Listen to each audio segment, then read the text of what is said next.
Work as a dark web hacker. After what I saw today, I'm never hacking again. I'm probably one of the most experienced hackers on the entire internet, but some people on the dark web are simply pure evil. I don't think I'll ever be turning my computer on again. Growing up, I spent my entire life on my PC, and before long ended up in the 4chan hacking and looksmaxing pipeline. As you could imagine, this meant I had IRL friends. I was bullied and pushed around a lot, and was always too weak and scared to fight back. That was until I realized I could use my hacking skills for my own benefit, and to get revenge. I just never could have guessed this would result in the biggest mistake of my life. I had one main bully called Brock, who was the definition of a bumhole. He would bully me daily and make my life hell. I guess this made what I ended up doing to him easier to live with. Brock loved to brag. His girlfriend was hot, his figure was fit, and he was amazing at sports. His only downside was he was dumb as hell.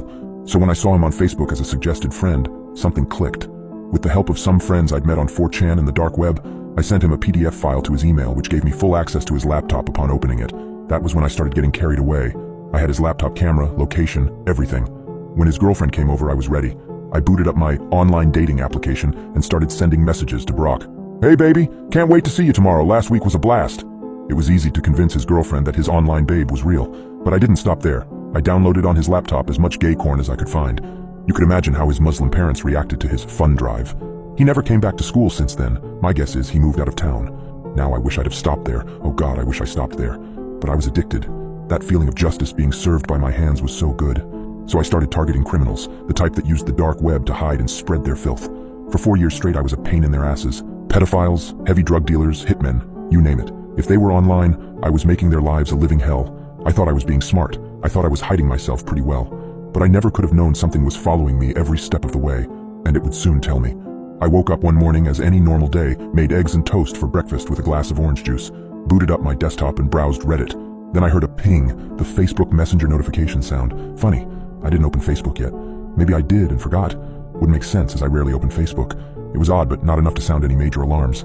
A message from someone I don't know. "Hey Danny, what's the weather like in Japan?" What the hell? Weather in Japan? I'm on the other side of the world. The name read James Puckerson.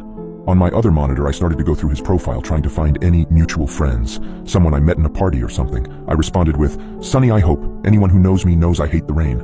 I keep looking, but nothing of interest pops up. James replies, "Ooh, a funny guy. Tell me, Danny, do you enjoy playing games?" At this point, I think he's referring to video games. "Yeah, dude, what did you have in mind? League of Legends? Dota? I don't mind." "Oh, Danny, I didn't mean one of those childish games. I mean a real game. You know, the type that involves putting one's life on the line." I let out a chuckle. Someone probably hacked my Facebook account, added this weird ass account, and is now trolling me. "This isn't a joke, Danny. I take these games extremely seriously." Okay, what? How did he know I laughed? Did he guess? There's no way he can see me. My camera isn't even plugged in, and how could he have gotten into my apartment? My Facebook profile had a fake address on it, and I never used my real address for anything, not even Amazon or eBay. This has to be a joke. I wrote, "Sure dude, I'm bored as hell anyway." I was buying time to try and find out where this son of a gun was. I scoured everywhere trying to find any small clue to latch onto, found something, kept going and looked into it more, eventually leading up to an address. When I looked at the address, I froze. I could feel my blood draining from my face. It was my address. I was the only one living there, but somehow this asshole was using my address as a cover. Ping! Another message. "I see you've gone extremely pale, Danny. What's the matter? Don't believe in ghosts." I couldn't move. This guy could see me. He knew every move I was making and I didn't know what to do. Do I run away and burn everything down? Fry my hard drives and shred my motherboard? What the hell is going on? Ring, ring, Danny. Ring, ring. My phone starts to ring, but it isn't James. The caller ID read Mum. I pick up. I hesitate to speak. I can't show my mom I'm afraid of something. She'd worry. I try to act cool. "Hey Mum, everything all right?" What I heard next made me drop my phone in horror. It made me realize that this was real and this wasn't a joke. A voice, obviously modulated to hide the identity of the caller, but the threat was real and I knew who it was. "Hey Danny, what's the weather like in Japan?" I stood frozen in horror. Panic swept over my body and thoughts flooded my mind. What happened to my mother? Is she okay? What is he doing with her phone? I knew I had to calm down. Something didn't seem right. I picked up the phone and looked at the caller ID. It just said Mum, no number. Flip. How could I be so stupid? He was just masking his caller ID. Must be to throw me off balance.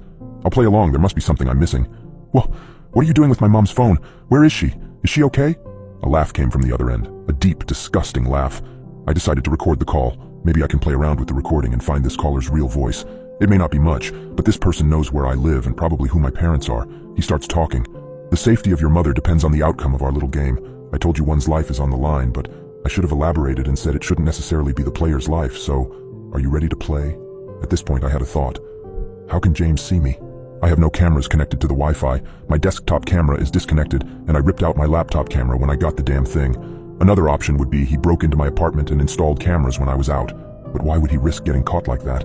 I may have cameras at home and catch him doing it. No, he must be using one of my devices. Doesn't seem like I have a choice, James. Have you checked your phone's gallery recently? Confused, I picked up my phone and opened the gallery. To my horror, there were pictures of me. Pictures I didn't remember taking. Pictures of me sleeping, eating, working on my computer, even taking a shower. It felt like every moment of my life was on display, but it wasn't just that. Among the pictures, I stumbled upon one that made my heart race even faster. It was a picture of me looking at the exact message thread I was reading, taken just minutes ago. But what made my stomach drop was the reflection in the glass window behind me in the photo. Brock, with his signature malicious grin, holding my phone, taking the picture. He had been in my apartment, hiding, observing me, and now, orchestrating this entire thing. Another message on the computer screen flashed. Miss me, Danny? Turns out you're not the only one with friends on the dark web. You took my life away from me, and now it's my turn.